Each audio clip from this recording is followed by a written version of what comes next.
Welcome everyone to this CARE webinar. We have a pre-recorded video of about 50 minutes long, this conversation with Ezzam. Please feel free to type your questions in the group chat while watching the video. And we will have a live question and answer session after the video is being played. That will be in 50 minutes time. So enjoy the video and we'll see you again in 50 minutes.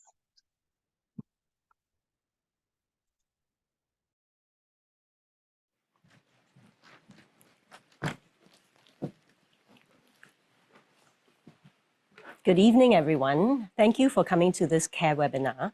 My name is Tuatzik Ching Choling from the visual arts side of the Visual and Performing Arts Academic Group in NIE. Today we have with us the multi-talented and multidisciplinary artist, Ezzam Rahman. Thank you. So I'm just going to read off his bio here because it's very long and I do not have it memorized. Okay. Ezzam Rahman is a multidisciplinary artist known for his interest in the body and the use of common, easily accessible yet unconventional media in his art practice.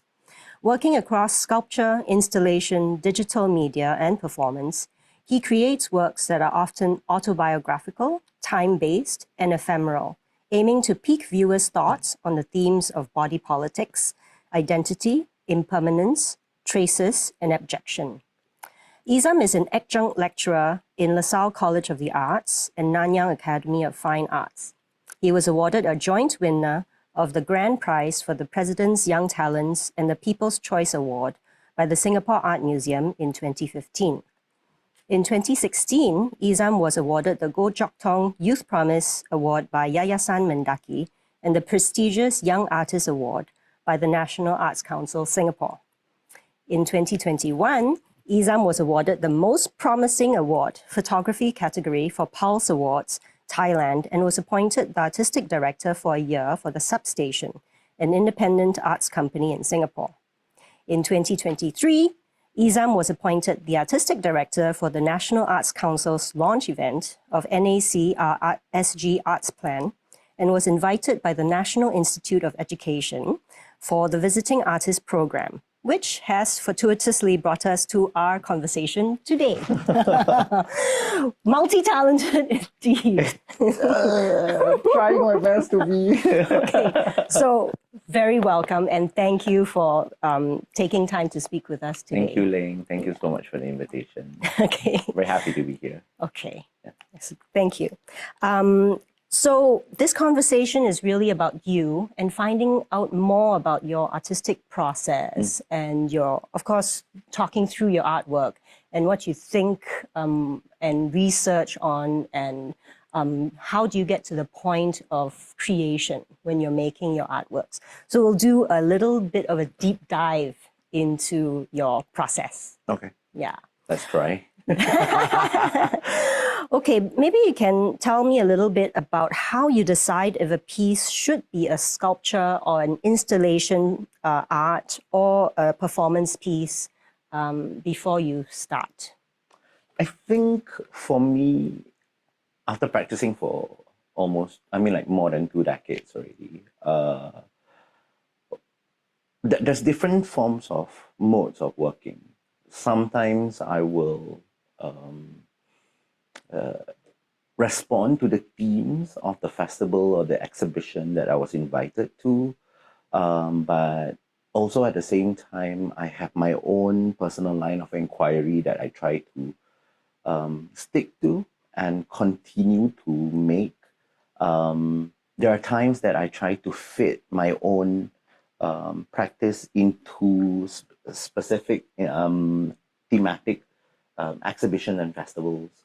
I think I try to be as malleable as much as possible so that I don't restrict my practice to just one form or one genre or one medium. And when I'm responding to the themes of these exhibitions and festivals, I try to see which medium fits that exhibition or festival. Yeah. That's how I usually work, right? But on my own, I'll try to, like keep my ideas I will try to sketch my ideas, write a journal, either take pictures and then refer it back. And then, of course, there are a lot of unrealized works, right? And sometimes also little accidents can happen, and then you had an aha moment, and oh, maybe this work can actually fit into this particular presentation. Yeah. Okay. I'd like to find out a little bit more specifically about your performance practice. Okay. Because I've been asked this question quite a bit, and people feel comfortable asking me because I'm not a performance artist. Sure. But they say things like, do you believe performance art is art? Or that it's just a work by an untrained theater wannabe. Oh, God. So what do you say to that? To be very honest, when I first embarked into performance art, many, many years ago, right? So a few of my friends who are in theater practice, they did say that, oh, you are a failed actor, therefore you do performance art. But for me, performance art is one of the purest art form. It is problematic. It can be very poignant and potent at the same time. I cannot deny that performance art also draw a lot of inspiration from performing arts practices, may it be theater, dance, or music, right? And for me, performativity shifts, and it also needed to the reason why I do performance art is because that sometimes there are ideas that you cannot sculpt, you cannot paint or print it out, and the only way is that immediate action for the body to release it in a series of gestures and actions, right? Performance art is real time, real space. It's very different from theater. It's unscripted, right? An artist will have an idea whether he, she, or they wanted to express it out. And there's also a sense of urgency in performance art because it's always action reaction. Unscripted, no dialogues, choice of props, right?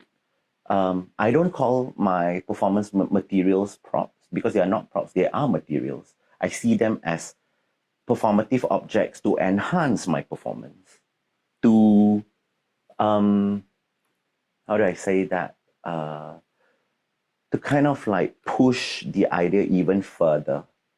But at the end of the day, remember, performance art is all about the body, right? It's about the body becoming the main medium. And it's not about the artist anymore.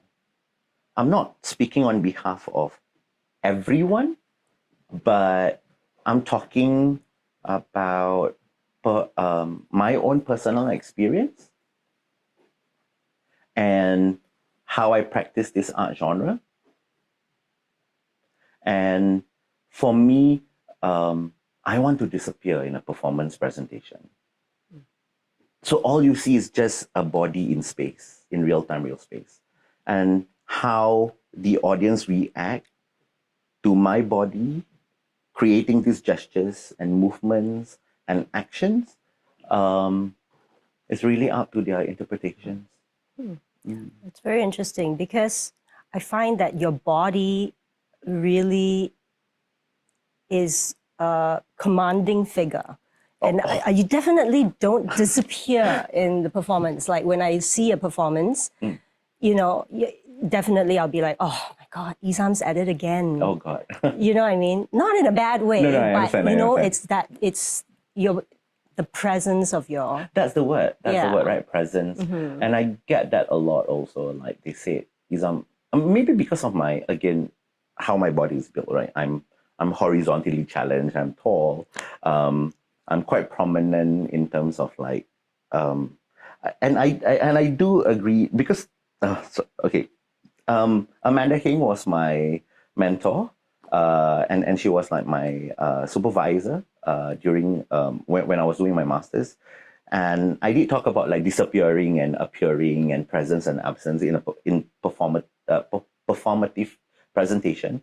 And I keep on talking about I want to disappear, I want to disappear. And she said, "Stop it, Ezzam. You have a lot of presence." And I'm like, okay, I'll take it as a compliment. But also in performance art, the body and the artist persona and aura and vibes, not everyone has that presence too. So thank you for noticing that. Like I do have that presence, and it's really important for me, like how I use that presence, to also forefront the issues that I want to talk about in a particular presentation or a site-specific activation. Yeah. Okay, that dovetails nicely into talking about some of your artworks here. So perhaps we'll start with the piece "Allow Me to Introduce Myself," the one you did for the President's Young Talents Award for 2015 at the Singapore Art Museum. Would you like to tell us a little bit about that performance? It's one of my favorite works, I have to say. I was invited by the museum. I was nominated. Thank you for being my mentor. And when I proposed that particular work, I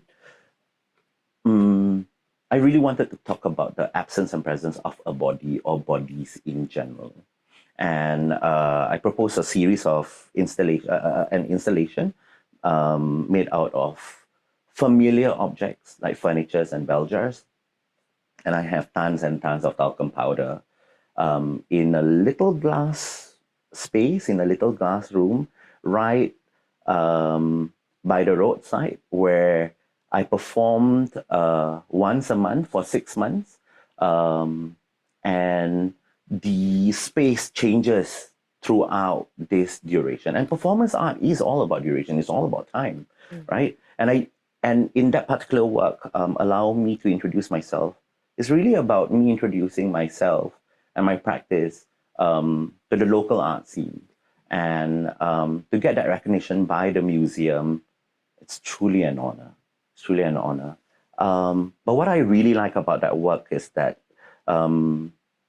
it's revisiting the installation once a month and performing in the same space for 3 hours straight, and knowing that there will be audience, or sometimes there's no audience at all. But your body and your space and how you change the situation, the objects, you move the objects around, and again leaving remnants of the activation, right? The past, my residues, the leftovers, and then revisit. It's almost like confronting yourself every month for 6 months, and you can remember certain things that you have done the month before. Then after that, and it's also quite challenging to not repeat the same action. So let's talk a little bit more about the action. How do you decide what actions to do, like especially, and how do you feel when you do those specific actions? I'm just, in my head for that performance, I'm thinking about you blowing that talcum powder into the air, like that moment. And when I see you like spitting it out and gagging, like, that looks very uncomfortable. And you have to do that for 3 hours. So what is going through your head? Oh, wow. I think a lot of things is running through my head. I think like for me, how do I select certain gestures really depends on what I was thinking, like a day before, a month before, or like I will start planning. One of the reasons why I use talcum powder is because that we live in Asia. I'm a big size guy. I mean, like it draws inspiration from my childhood. It's my lived experience. When I was when I was much, much younger, when I was a little tiny Ezzam Rahman, mom will, like slap powder under my belly so that like we won't get rashes and things like that. So it's actually a common gesture. It's an everyday action. So every time I enter the space, I will try to not plan so much, but at least anchor the action with just one word. Like for example, today the word is arrange. Let me rearrange the space. But a reoccurring action will definitely be that scooping of the powder, putting it in my mouth and blowing it. And again, the idea of blowing the powder is to actually show viscerally, right? Exhaling, how we exhale, right? How we breathe, and our bodies, we need air, we need oxygen. So and oxygen is it's colorless, it's transparent. I mean like not transparent. I mean like we can't see it, but like by putting the powder into my mouth and gagging and of course, your body will react very differently to certain mediums and and one of the reasons why I love powder is because of the density of the material. It floats. It's very different from using flour because like it's so heavy, it will just plonk and drop onto the floor. Whereas like when I use powder, the particles will just like float around before it settles. And how it also changes the way I look, because obviously I'm a darker, slightly more tan person, and this particle will just fall and I also transform. And I like that idea of transformation and also process, and while making something, I'm also turning into something else. I became a living sculpture. And again, that word, right? Like performance art is also about like the body being a living sculpture. Yeah. And I like that transformation of the word care because, you have loving, fuzzy feelings and maternal feelings about your mother Yes. kind of patting you down with this powder, but at the same time, it's kind of choking you. So, so that it's kind of like a double-edged sword, right? To that whole idea. I cannot deny that like a lot of like my works are inspired by like my lived experiences and my narratives, and I have a very, very loving relationship with my mom, and she's my rock. I mean like I can't stop talking about her is because that like she's the one who completely really, really believed in me and have supported my practice. Of course, not all the works that I created like she will like it, right? But and it also take time for me to change her perception of why I picked this career, right? To be an artist, and it's not easy being an artist living here in Singapore. Yeah. Excuse me, sorry. Yeah. I would like to come back to that idea of what your mom thinks about your work, but we'll come back to it after we talk about all your pieces. Yeah. Right. So that brings me to your next powder piece, which is You Are What I Don't Want to Be, that you performed in a church in Paris. Yes. Yes, in the same year, 2015. Now, a lot of people would say, oh, it's the same performance. He's just like, kind of reiterating the same thing. So what would you say to that? I think in terms of choice of medium, I will try to stick to one, but the themes are definitely very, very different. Well, the work that I did in Paris is actually dedicated to my friends who left Singapore, and especially creative friends, right?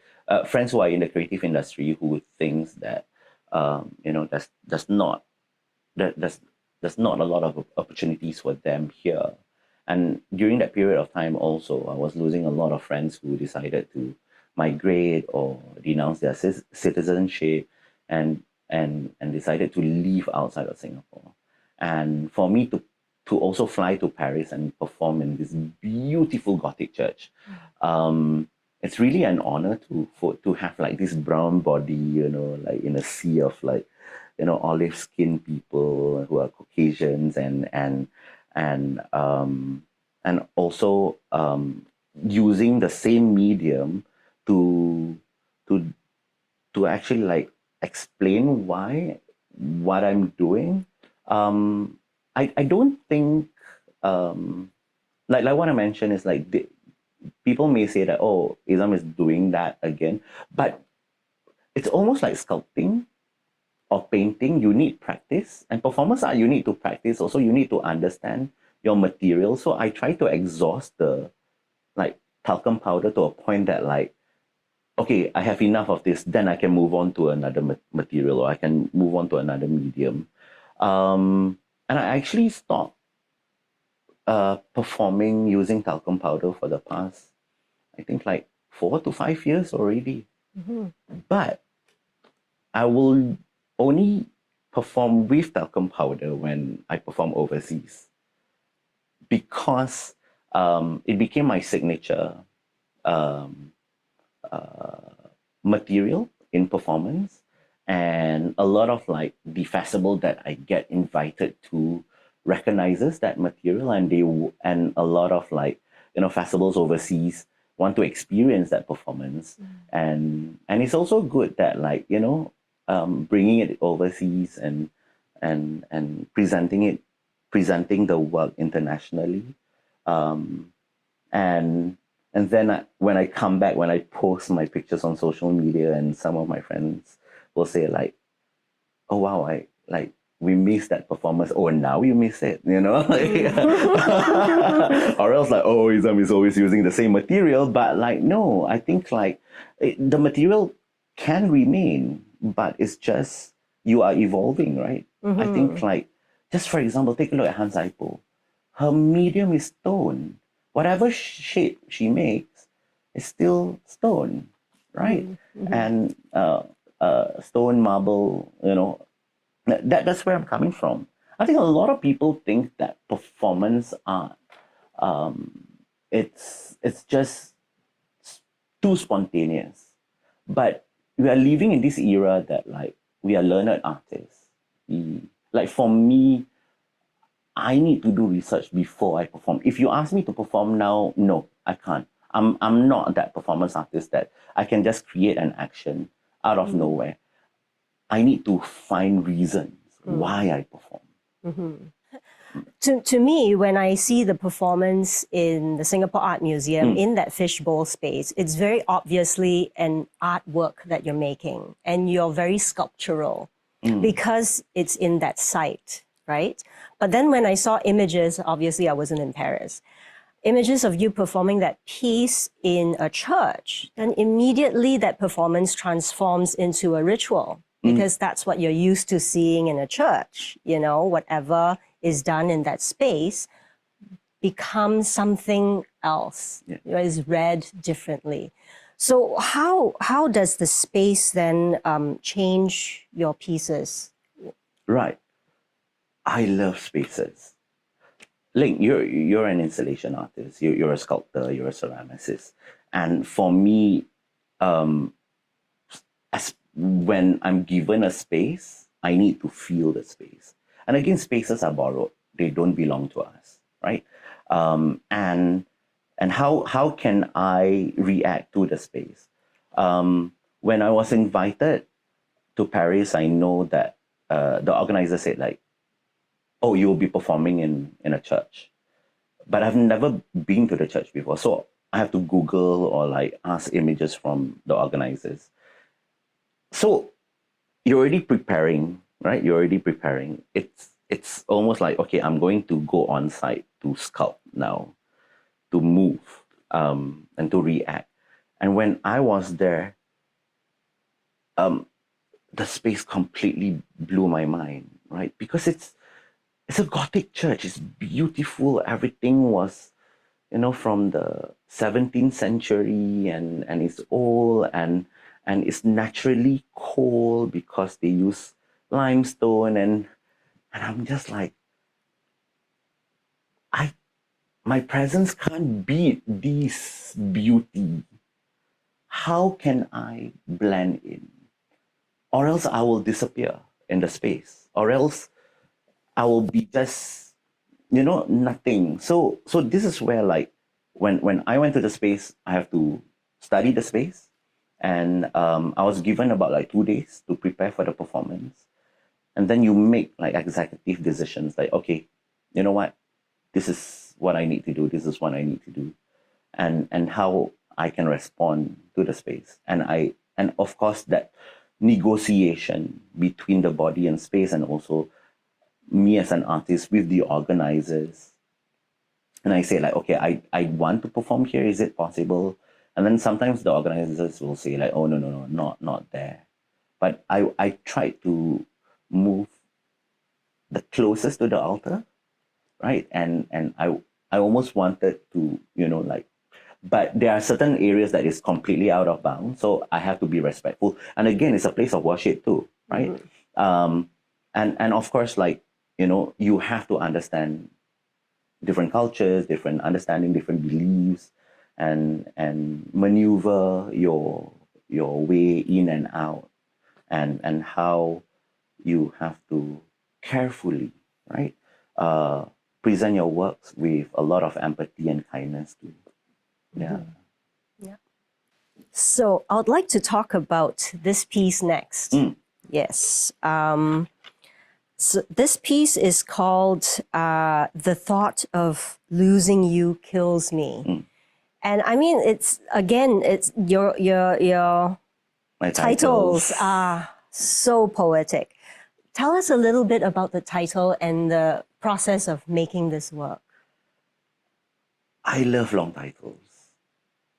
I don't like untitled artworks. I think long titles allow the audience. I mean, like, to me, my long titles are hints for my audience to enter my work. So it's almost like a welcome statement. And if you notice, there's always an I or you. Let me allow to introduce myself, right? So there's you, there's I. It's almost like a conversation. It's never a dialogue. It's always about me and my audience. The thought of losing you was presented earlier this year in 2023 in January for the time-based art festival, and it was part of Singapore Art Week, curated by Angie Sia, another local artist. When she invited me, she said, "Hey, can you do something performative for this festival?" And again, I love it is because it's time-based, right? And it was really inspired by the current state of my mental health, and also it was a dedication to my mom. Mom was hospitalized last year for 2 months in September and October. There were cancer cells, right? And she was hospitalized for within 2 months. She went for one major operation and 4-day surgeries. It really took a toll on her body, and she wasn't healing fast enough. And again, aging, and her body wasn't just healing fast enough. And apart from that, like, I have to juggle, work and school, and then rushing to the hospital almost every day to visit her. And there are days that, like, I didn't come, and the next day she will say like, "Hey, I miss you. Like, I didn't see you for a day." And sometimes those kind of like words broke my heart. When I brought her back, I don't know how to be a caregiver. Immediately I have to, like, adapt to this new situation where I have to really focus on her first, right? Her well-being. She lost 70% of her mobility, hence the medium here, right? Like, I use walking aids and walking canes to represent that loss of mobility. And in the performance, I laid these objects on the floor, pick them one by one, tie them up on that metal ring, and once the materials are all jumbled up, I bite it and I swing it from left to right, and these canes were hitting my body constantly. Yeah, you want to know why? Yes, please. I think again it is something that I needed to do for myself. I just needed to feel again. I was lost. I was lost emotionally, physically. I was tired. I was tired of not knowing how to fully care for my mom, and of course both of us were also angry at each other. Maybe because like we were both angry at the situation. Like she doesn't know how to live with her new body that like she's losing her mobility, and here I am trying to be as caring as possible, but there's only so much that I can do. So the thought of losing you kills me. It's really about her. It's really about it's dedicated to her, but it's also about me. It's about me trying to be this new person, but also at the same time I'm just tired. It's a struggle, and again that action of like hitting the swinging this bunch of walking canes, and it was hitting my back, and there were bruises after the performance. I just need to let it out. I just need to feel again, because I was just so numb for a few months from September till January. I just need to feel again. So I think that physical pain allowed me to breathe again, so that I can see the bruises. Because sometimes like when you are hurt, you just don't, like when you are hurt mentally, you just can't see it. But I need to see my bruises so that like I can take care of myself again. So that if I take care of myself, I can continue to take care of mom. Yeah. This is quite interesting because a lot of your performances, you're hurting yourself. It's as if you're punishing your body, right? That's the word. Yeah. And actually that does make people want to watch. It's like the whole idea of like taipusam, for example, or self-flagellation. It's, in one sense, the person who's doing it to themselves, I don't know what is going through their head. Maybe you can enlighten us on that.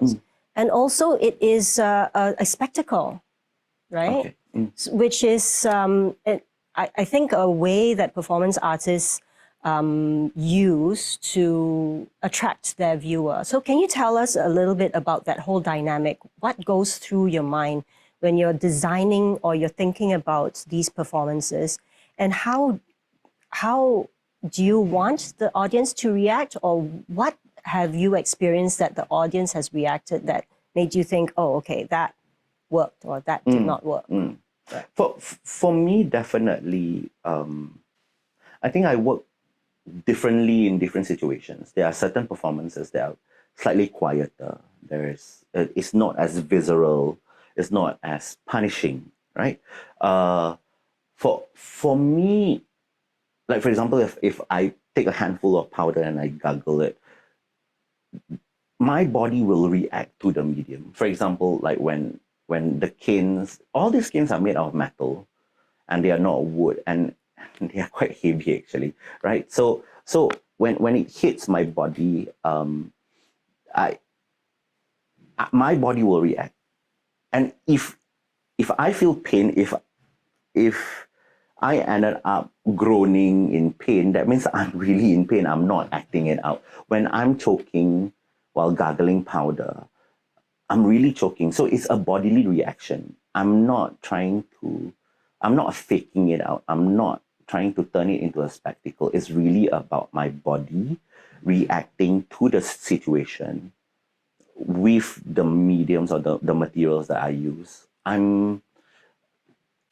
whether it works or not, I cannot plan, because like all you have is this idea, you have all the materials, and sometimes even certain actions that I think I should be doing, and when I'm in space, I'm doing it. Oh, it's not exactly like how I picture it. So how can I quickly change and move on to another series of gestures or actions? That's how I work. For me, I I love beautiful mistakes. I love uh,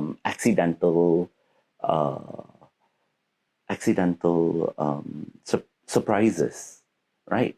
Um, I won't purposely hurt myself. I don't believe that one should hurt themselves in a performative way to attract audience. For me, my gestures are very simple. I just want to gargle and blow powder. But there are times that like the powder will clump up and it choked my airway, and hence I have to cough it up, and it's real, so I have to cough it up. I'm and also a lot of my works, I'm a bit old school. Some people call me a purist, some people call me a traditionalist. Sure, I accept all those as compliments. For me, performance is about endurance. How much can you push your body? And I also don't believe in hurting oneself in the sake of art. For me, it's really my body reacting in real time, real space. When I'm swinging, there were times that the canes were hitting my head, and I didn't expect that, because all I wanted was the canes to hit my back. And visually, I know that, like, okay, when I go back home and I undress myself and I can see, lines on my back. But there were times that, like, the bandages that I pleated were choking my neck. So a lot of like the canes were like landing around my neck, and that's where like, oh, okay, I was really like, okay, the material is strangling me right now. So how do I react? And there were times that I was groaning a bit too loud, and because it was an immediate reaction, right? Like if somebody hit you, you won't go like 3 seconds delay, then you say, ow. No, you don't do that. Like if somebody hit you, ow, like it's an immediate reaction. So for me, I'm not creating a spectacle. It's really about body and endurance in real time, real space. So then what is going through your head? Do you go into a state of trance when you're performing, or are you very aware of the audience reaction? I think I go in and out. Sometimes I just float, and sometimes I'm very conscious. But it's also my responsibility as an artist, right? That I have to also be aware of my surroundings, especially my audience. I do not want, like for example, during this performance, one of the canes snapped and it almost hit an audience, and I noticed that.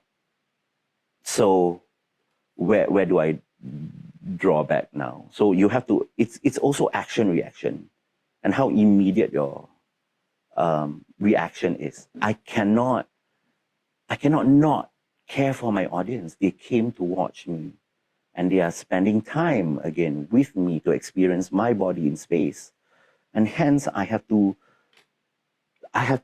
constantly be both conscious, but of course sometimes like when it's quite cathartic when you're performing. So I do float. There are times that, especially if I keep on repeating a certain action, the repetitiveness, right, allow me to float for a while. And then immediately something will happen, like either your body signal you something, and then you go back, and then, okay, then you... But I'm quite an aware person. I'm very aware of my surroundings. I'm very aware. And I'm not easily distracted by little pockets of sounds. And of course, there are times that when I'm performing and my friends were just there to support me, and they purposely try to make me laugh, or like try to get me to, they want me to snap out of my performative mode. Interesting. Yeah. Okay. Like there were times that when I'm performing and they were eating like chicken and they purposely, oh my God. And I'm trying my best not to laugh. So I'm just like, calm down, ignore. So, I'll do that next. Please don't. Yeah, they were purposely like eating because it's the opening of the show, and then there's reception, and they purposely like, look, I'm drinking a glass of wine, and there you are suffering alone in the glass, I mean, like in space. So that's why I say I'm still quite conscious. There are times, but I like that pocket of times where I float. I don't use the word trance. I don't use the word like unconscious. I like the word float, where your mind just, it's almost like a state of daydream for a very short while, right? And you go in and out of it. Yeah. And you drifted a bit. Yes. So I want to talk about this last piece here. Sometimes you make me feel that it is better if I am not here. So the piece that you made just recently at the substation, can you tell us about that piece? What I love about that piece, it's almost me paying homage to the local art scene and also to the substation. It is one of the oldest independent art spaces also here in Singapore. And when I was invited this year by curator John Teng, I was quite excited, and I proposed I would like to do a site-specific installation that I will activate with a live performance on the opening night. So again, like what I use the word homage, right? Paying homage to the local art scene, but I'm also paying homage to my own practice after 20 years. So if you saw the installation, there was like white chairs, a dining table, and then like kickstands, and 252 little loaves of bread, and they are just this big of a bun, right? There are 252 buns on this dining table. When I proposed the work, I spoke to John and I said, I want to revisit my older works. Definitely one of the older works was allow me to introduce myself, my PYT artwork. A single plural artwork back in 2014, and also an installation that I did for Open House in 2017. And just revisiting all my powder works. And very funny, the powder is not present, but it became buns. Right? It became buns. But also buns come from flour, and again, it's that idea of powder is still there, it's just like in a different form. In that particular work, I stuffed these buns inside my mouth without chewing, and I tried to see how many buns I can stuff. And if I'm not mistaken, I was like counting, and I can stuff up to 8 buns without swallowing or choking myself. 8 buns into my mouth. It's also taking a lot of reference from art history. There is a still life, and then it moves into sculptural, because everything is sculptural, everything is 3D. And then it became performative, there's an artwork. And then the remnants that are left behind, it became a site-specific installation. So it is also a process. And I carefully thought about it, and again, it's a reflection of me as an art laborer, right? And the kind of like materials that I use, and how I label myself as a multidisciplinary artist, and I do not want to be chained to a medium. And that work is really dedicated to people like us, art laborers. And I know that I use the term art laborer or laborer, right? It's because that we are all art makers. And we put multiple hats on. Sometimes we're an art educator. We became educators. Sometimes we are artists. Sometimes we are art organizers or curators. and definitely artists are researchers. So that work. And again, sadly, sometimes people don't take art seriously. And sometimes, and that's the reason why. Like sometimes you make me feel that, you know, I shouldn't be here. Yeah. That's not the title, but Okay. yeah, Yes. yeah. But yeah, it's How- better that I'm not here. Yeah. It's interesting because when I saw that piece, I'm thinking my mother would say, "You're wasting food." What was your mother's reaction? She said, after the performance, if you don't touch any of the buns, bring home. Bring home, pack home, and I feed her. And I said, no. I stepped on it. Yeah, I'm not going to feed her like my remnants, right? Yeah. So what happened is that I love that people are saying that like you are wasting food, but it's also a commentary of like real issues. There's food scarcity right now happening, like everything is so expensive, inflation, food is not, you know, cheap. And yet, again, bread, and the word breadwinner, I'm the breadwinner in my family, and it's, you know, and again, like, yes, I may have like 252 bread, but there's only so much that I can eat, but there's also this sense of rejection, but also, how does one constantly need to work, right? And it is a reflection of us as art laborers.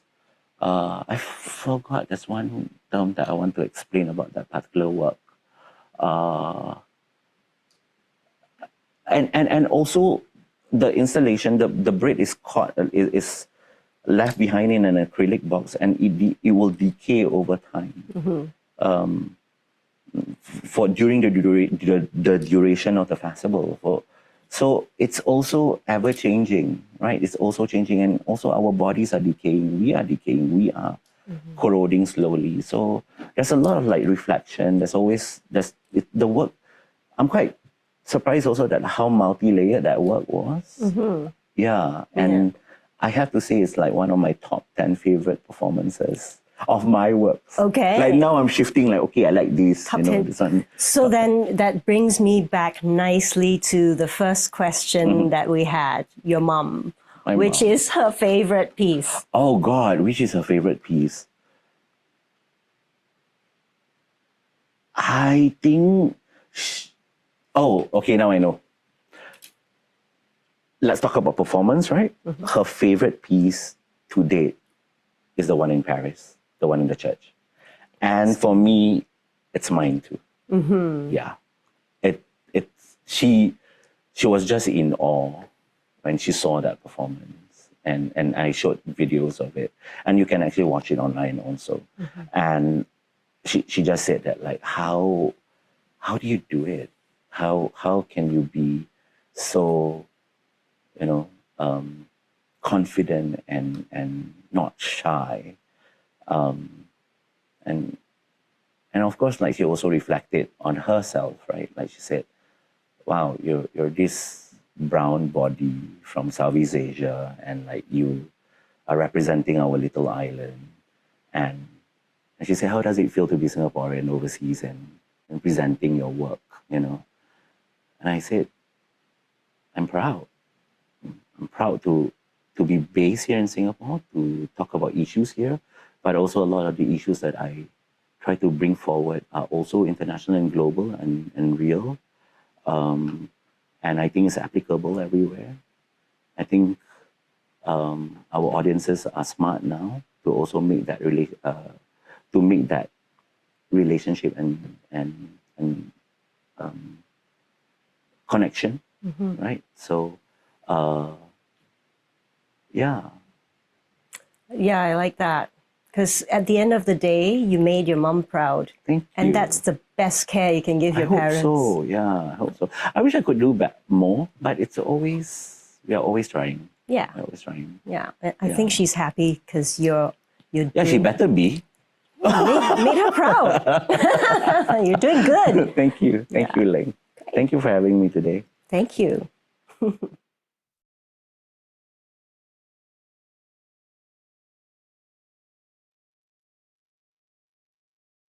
Hi, everyone. Welcome back. Thank you, Ezzam, for that interview. As I looked back at the interview, and again, looking at those images of your works, they're just beautiful. I mean, like, how can they be more beautiful? And I think part of the beauty is because it's so truthful. It's so authentic. I love your work. Thank you so much. Likewise, Leng. Likewise. Hello, everyone. Okay, so shall we start with the questions? Shida's got some really good questions here. So, Ezzam, over to you. Question number one. Keen to find out more about your collaborative processes. No, that's Chihu, sorry. Sorry. As an artist who has gone through Singapore arts curriculum in secondary school, what are some things, if any, that you hope you were taught back then? To be very, very honest, Shida, thank you for the question.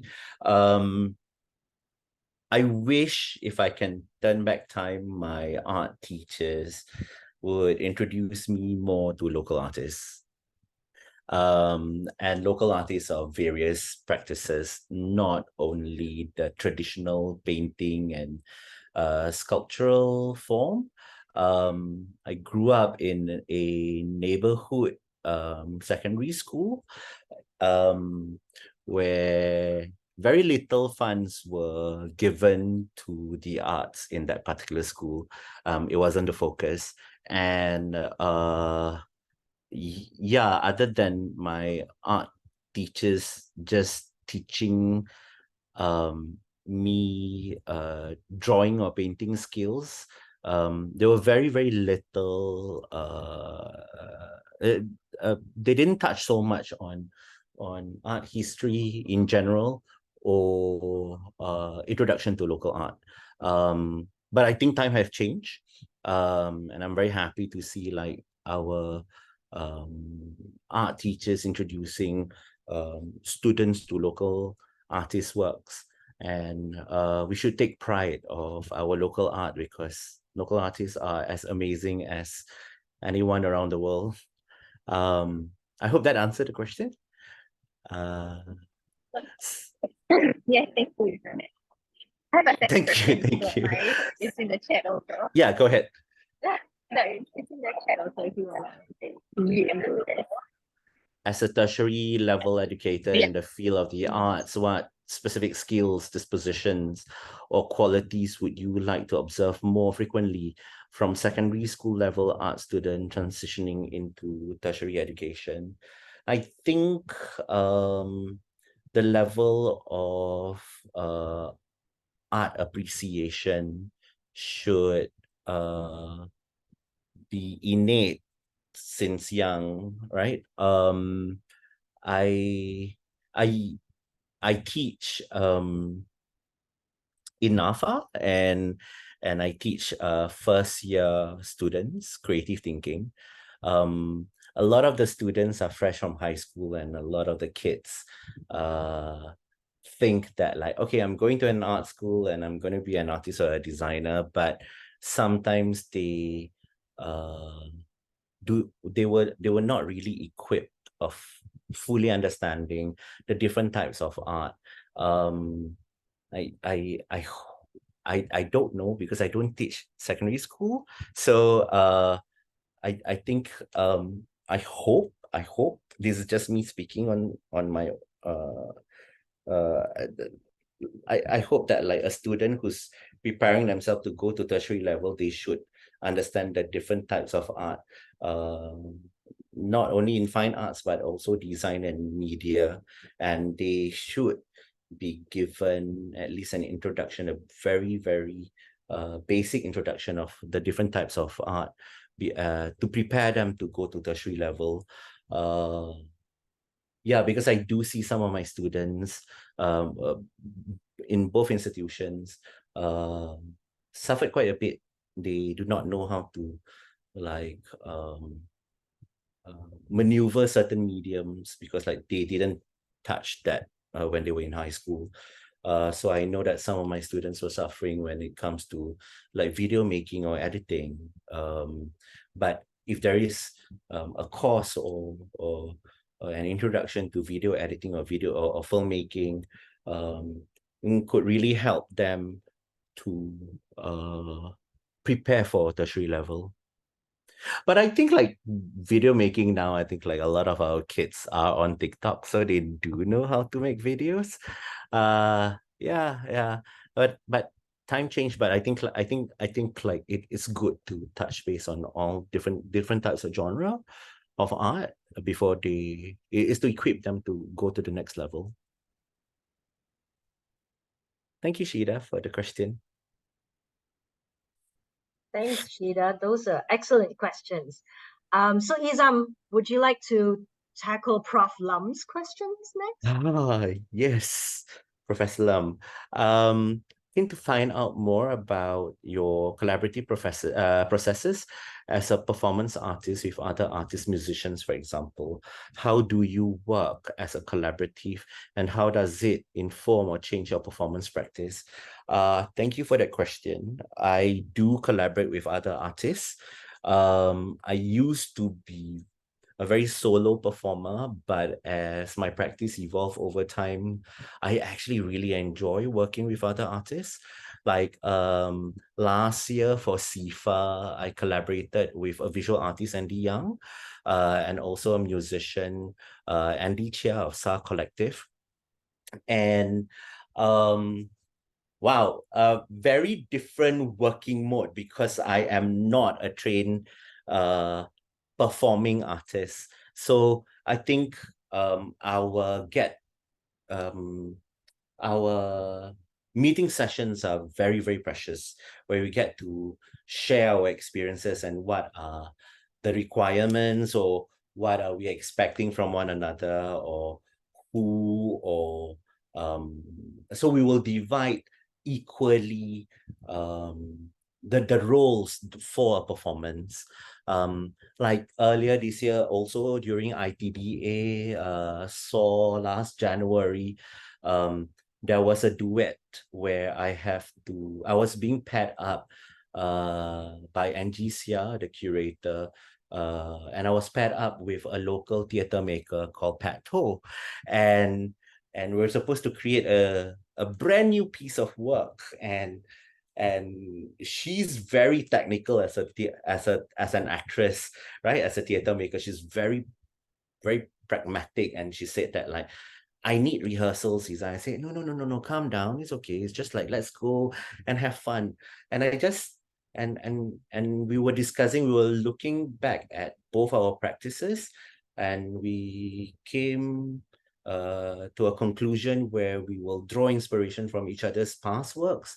And we presented Dry, where we were performing with I think like more than 50 bags of water, and we were carrying it. We were like splashing each other, and she said she had the best time of her life because like for once she's so unguarded that she's not worried, because she's so she's the type of art maker that needed to follow the script to the core. But whereas like I'm so free, and I said like, okay, let's just react to the space, feel the environment, make sure that we don't harm the audience, make sure that like every angle can be seen from both sides, because I told her that like we are not performing on a stage. We are performing in a space where it's 360 degrees. Every angle can be seen, so there's nowhere for us to hide. And I like to call it a performance arena, right? Because it's 360. And yet again, I have a lot of fun working with like non-performance artists, because it's a two-way street. I also learn how to slow down. I also learn how to take directions. I also learn how to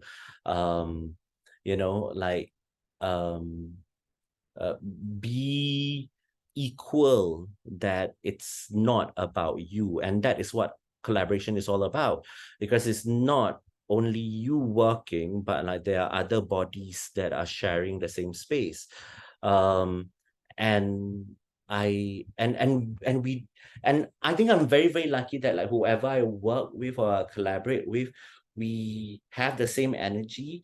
We don't compete for attention. And if have I ever oh yeah, I have been to festival where like I have to work with like dancers and and then they were doing a lot of actions. I just stood there as part of my gesture and just to observe and to react gently, because I think like in a performative setting, if everyone is doing too many things at the same time, it's very hard for the audience to concentrate. So sometimes it's okay to just like in stillness, you still have a lot of strength. In stillness, you also stand out more than too much gestures. Like right now I'm talking, I have like too many hand gestures. I realized that I talk with my hands a lot. All right, the second question. Did I answer your question? Thank you. Okay, the second question. What might be your critique about the current performance art scene in Singapore? As a seasoned practitioner, wow, you threw me under the bus. Seasoned, oh my God. You call me seasoned. Tan Shui Lee, a local curator, called me veteran performer recently, and I'm like, oh my God, no, I'm not. I'm just I makes me feel so old. But anyways, I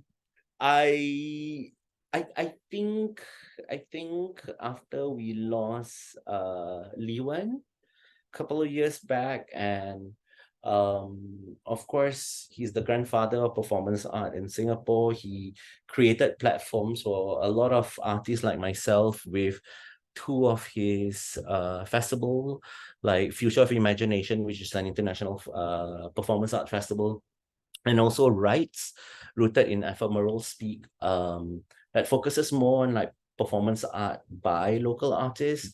And then after that, like I when I was much younger, when I was a student in LaSalle, I always look forward to these two festivals. But now like performance art festivals kind of like disappeared, and yes, there are little pockets of like, presentations here and there, and performativity has also evolved over time. And this is my current observation, that a lot of like the younger practitioners nowadays in Singapore use performativity in a very different way. Maybe because of technology, with like a lot of performativity have switched to photography and video, or digital media, and the bodily gestures kind of became diluted. And a lot of like, from my own observation, again, this is my own observation, gestures disappear, but voice became the main medium in performance art presentation. And the rise of like performance lectures, and very little endurance, very little making of or manipulating of like mediums or materials within the real-time real space. Because I'm very much interested in this art genre and how it has evolved. The past 20 years, I've been keeping track since 2000 till now. And these are the kind of observation that I notice. A lot of younger artists don't practice the gestural body endurance, performative presentations as much now. It's more almost scripted. Especially if you're watching a performative video, it's almost scripted. It's very angled or framed in a way that how the artwork or the or what they desire and the outcome of the artwork. I do miss seeing or experiencing live performances, and I think like I'm very lucky to be teaching the performative body art elective in LaSalle, where I have a whole semester or 10 weeks with my students, and I really drill them the different types or different formats of performativity, from duration to understanding material to time to stillness to darkness or cold weather, wet weather, or hot weather, outdoors, indoors, and every year without fail, I get to convince at least like one student to continue practicing this art genre, and I don't need all of them to do it, but just one who understood where I'm coming from as a performance artist, and to see them present their work for an exhibition after the elective program, and it just gives me goosebumps because like my babies have grown. Yeah. Okay. Another question from Eddie. Ezzam, when you look at your fellow Singaporean artists' works, have you came to discover what makes Singapore art and art practitioners different from those elsewhere? I think, Eddie, this question, it's very hard for me to answer, to be very honest. I this is again coming from me. This is my own observation and my own comments. Quote or don't quote me, but I think Singapore practitioners are always trying to find what is the real Singapore identity still, in comparison to our neighboring countries. If you go to Indonesia, Malaysia, or Thailand, or Philippines, you can see the national pride sometimes projected in their artworks, right? In their presentations, and also the like for example, an Indonesian collector will really support their local artists. Over here, I'm not saying that there's no support. There is support, but also at the same time, I think making art in Singapore is not cheap. Materials are really expensive in comparison to other countries, to be very, very honest. We do not like a lot of like our materials are imported. So I think but also I can say that like local practitioners are quite malleable. We shift with the times too. Even in my own practice, I at first I kind of like try to stay away and try to be as pure as possible and just make sculptures out of like traditional mediums like wood or clay or resin or metal. But now in my bio, I do mention the word digital media because like I too am moving with the times, and a lot of like the artists do use digital media in creating works. I hope that answer your question, Eddie. Thanks, Nisa. It is a difficult question. I mean, I'm in music, and it's a question that has been asked since like in the 80s. What is Singaporean style? Yes. Yeah, I'm just wondering whether in art, whether artists also face similar kinds of questions every now and then, or are conscious of our Singaporean identity, sensibility, or whatever you want to call it. I think for me, whenever a Singaporean artist get to present outside in a biennale or in a festival outside of Singapore, they already fly the Singapore flag very high already. And for me, like again, going back to the video earlier, when I was performing in Paris and like hear a brown body, you know, in space in Paris, and they know that I'm Singaporean, I think that is almost enough to talk about, or like to show, hey, this is what Singapore art is or can be. Yeah, maybe I could just follow up with a very quick question, and then I'll let you also address the other questions. Have you come across foreign artists who have commented on Singapore art and noticing certain traits that perhaps we are not conscious of, but as an outsider, is perhaps more apparent to them? Have you had that kind of experience? Not really, but I've met some international curators who did made some remarks on Singapore art, and a lot of like our local artists focus a lot on the urbanization of the city and how human intervention or intervene nature.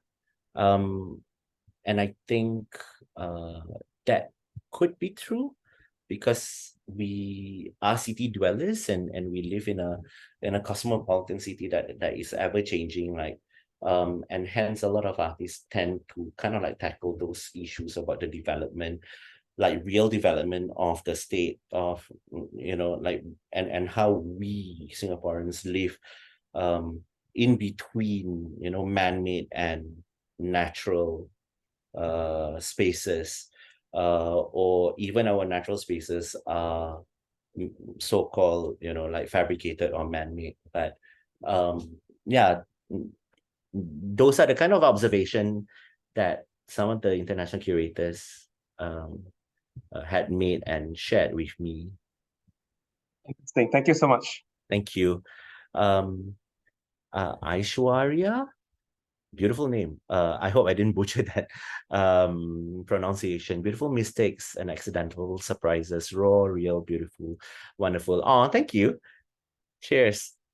Leng, you have a question. As an art educator yourself, what do you try to impart to your students? Actually, I want to preface that question with a statement because I've attended your workshop and I've seen some of the works that your students made, and Yeah, I was really impressed. So thank you. share with us some of your secrets, please. Oh, oh, oh my God. I don't know. I think as an art educator, I'm very, very lucky. I'm very privileged to having to be in a position where my students were very kind enough for me to enter their lives. Because a lot of the times I introduce myself in a very nonchalant and also in a very, very open way, right? So that they can enter my life, and I love it when we can debate and spar in class, and we can comment and critique.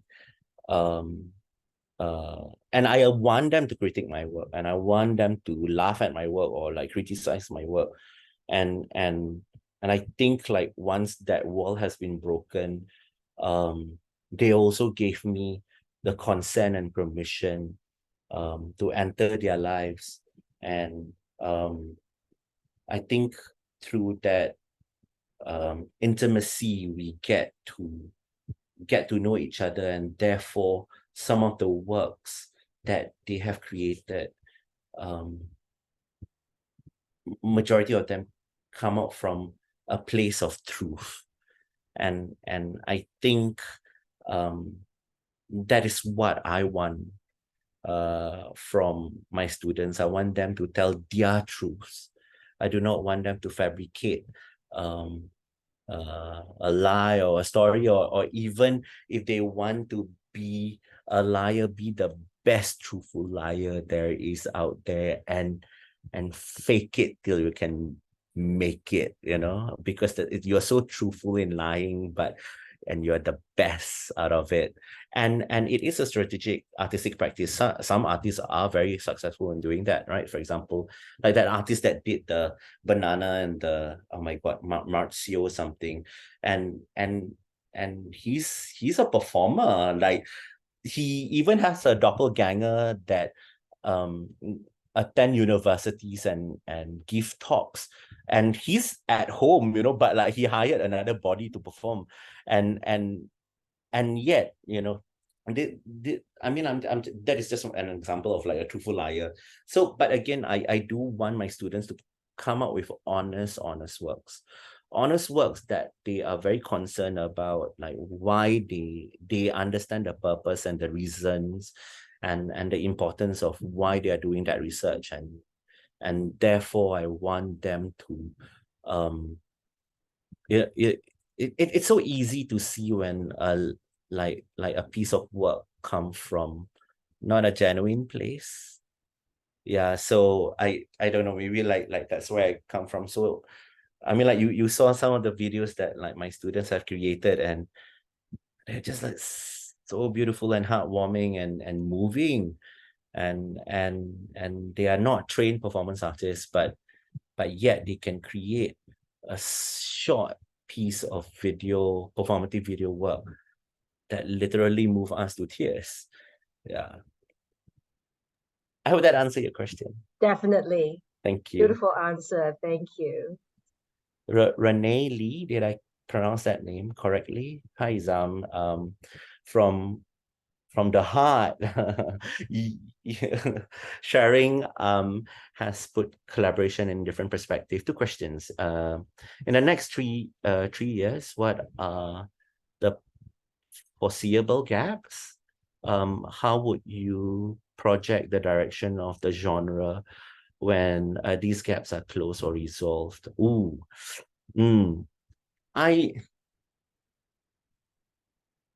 Are we talking about performance art in general, or are we just talking about art making in general? I don't know how to answer the first question. The next 3 years, my choice. Okay, I think let's concentrate on just performance art for the time being. How would you project the direction of the genre?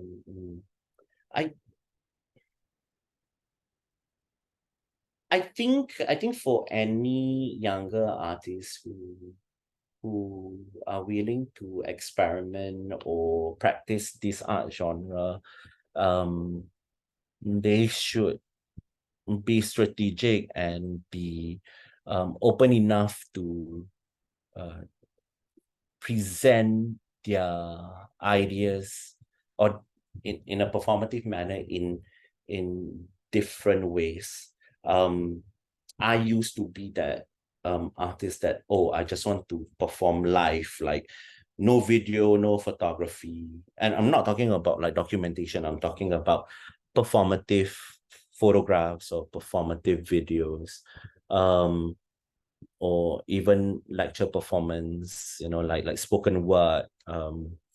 And now it's the opposite, where like younger artists are very tech savvy, and they do performative works within technology and new media. But I also want them to sometimes go back to the traditional, and what if I give you a space, can you create a piece of work within that space and challenge your body? And to be very honest, like performance art is scary, is nerve-wracking, is not everyone can stand in a space and create gestures, or I mean like meaningful gestures, right? And perform for a reason. To close the gap, or I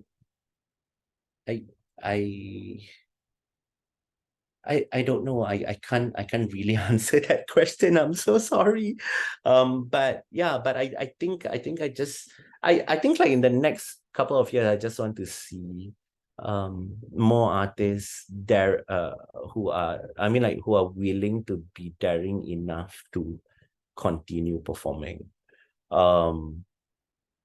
I promised myself to start a new festival locally, but that will take a lot of time to curate, to kind of like organize and find enough funding and good enough reason why the festival, performance art festival in Singapore, should continue. But that's one of my dreams, that I want to be a festival director, in a smaller scale, and to forefront local performance art again, and again to continue the footsteps of late Lee Wen, and maybe giving both senior and emerging artists, local artists, to present their works, and also to present the different types of strategies of performativity. This is my dream lah. This is my dream. Yeah. So I want part of the festival to also have like an exhibition of like performance remnants and a performance photograph and performance video. And then apart from that, there's also like live performances done by our local artists. That has always been one of my dream. But I'm lazy. I'm sorry. I'm lazy. I have to take care of my mother. Sorry. That's not laziness. I'm tired. Tired a bit. All right. Hey, hi Jun Tao. Hello. Hi Ezzam. Thanks for sharing your performance practice with the presence of the body. Can you share, might there be an element of absence in your art? Yeah, whenever I'm not invited for a festival, I'm absent. So tada. I'm sorry, I'm not trying to be sarcastic. I'm just joking. I'm just joking. Elements of absence in my art. I think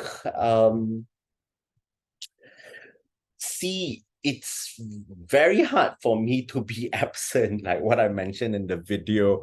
I know that I'm quite a prominent person, and when I enter a space, I'm already towering tall, and like how does one be absent? I did a couple of performances where I directed a performance art piece, and directed meaning not like a director, but like I kind of like spoke to a group of people, and I collaborated with these other bodies so that they can realize my works. And that's where like Ezzam Rahman is absent. So for example, in 2020 at Herlutran's